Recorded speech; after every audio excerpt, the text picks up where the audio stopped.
Hey guys, what's up? We're talking about Sugar Hill today. I said Sugar Hill, not Sugar Mound. Wrong movie. I said Sugar Hill. You know, the one from 1974. There we go. That's the movie I'm looking for. Nightclub owner Langston, played by Larry D. Johnson, rejects an offer to sell a nightclub to a mob boss named Morgan, played by Robert Quarry, and so as revenge, Morgan's men beat him to death outside his nightclub, much to the horror and devastation of his girlfriend, Diana Sugar Hill, played by Marky Bay. Seeking revenge, because obviously who wouldn't if someone killed their loved one, she enlists the help of a voodoo priestess called Mama Matrace, played by Zara Cully. She initially refuses, but after some convincing, she relents. Matrace takes Sugar to a nearby forest, filled with a lot of animals, might I add, and summons Baron Samdi, played by Don Pedro Cully. He willingly works for her, but in exchange for her soul. Because, of course. And with the deal made, Baron Samdi summons an army of voodoo zombies. Yeah, voodoo ain't just about stabbing dolls, people. What basically follows for the rest of the movie is Sugar summoning the zombies to kill his hitmen. The first of them, he gets his head cut off. When I first saw this movie, I thought only his throat was slit until a little bit later in the movie. Oh, and before I forget, Richard Lawson's back, playing Police Lieutenant Valentine, coincidentally, Sugar's former boyfriend. And of course, he's trying to figure out what the hell is going on. Anyway, kill number 2 is up when Baron Samedi poses as a cab driver and drives one of the hitmen to the middle of a farm where he and Sugar feed the hitmen to a bunch of pigs. God damn. And this movie's only rated PG, so this is some heavy stuff. We're now at kill number 3, where Sugar makes another hitman stab himself. This is definitely one of the wildest movies I've ever seen, and I like it for that.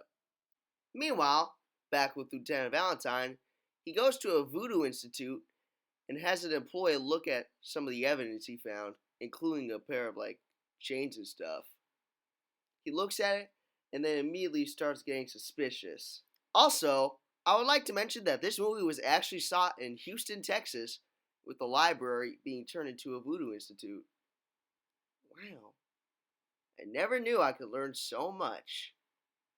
Meanwhile, Hitman number 4 forcefully interrogates a man who doesn't know nothing about the events of the movie and slams his hands on the piano. Like, goddamn. He immediately gets karma when the zombies pin him to a wall and Sugar stabs his voodoo doll right on the side of the head, causing his brains to bleed out. Sugar then meets up with Lieutenant Valentine at the place where she met Mama Trace, and the latter asks the former, what's going on? But Sugar's like, nah, I don't need to tell you nothing. Hitman number 5 sees a chicken foot moving around, and he tries to escape, but the zombies get him, and he gets into a coffin filled with snakes, and the snakes eventually eat him. And finally, Hitman number 6 gets a massage from Sugar, but she leaves for a second to get the zombies out, and the zombies eventually scratch him up and strangle him. If you haven't noticed, these deaths more or less have the same formula.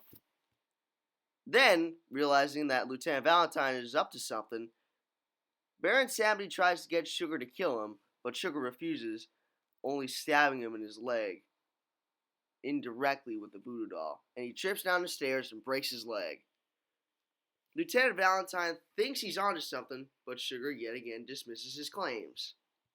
Then, Sugar calls up Morgan, who I haven't really talked about much this movie, and says that she's not going to give him the club, because earlier in the movie, she said she was going to give him the club for $10,000, but now she decided to pull out. Dang, that lady's a scammer. Enraged, Morgan and his mistress, Celeste, played by Betty Ann Reeves, go to the abandoned house and investigate. Morgan starts seeing strange visions and eventually falls out the window while Celeste is kidnapped by some of the zombies.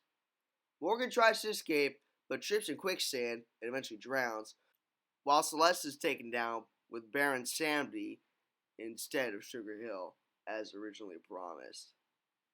Overall, I'd say the story is pretty interesting and has rarely, if ever, been done before. And the acting is pretty good too. Overall, I'll rate this movie a 9 out of 10.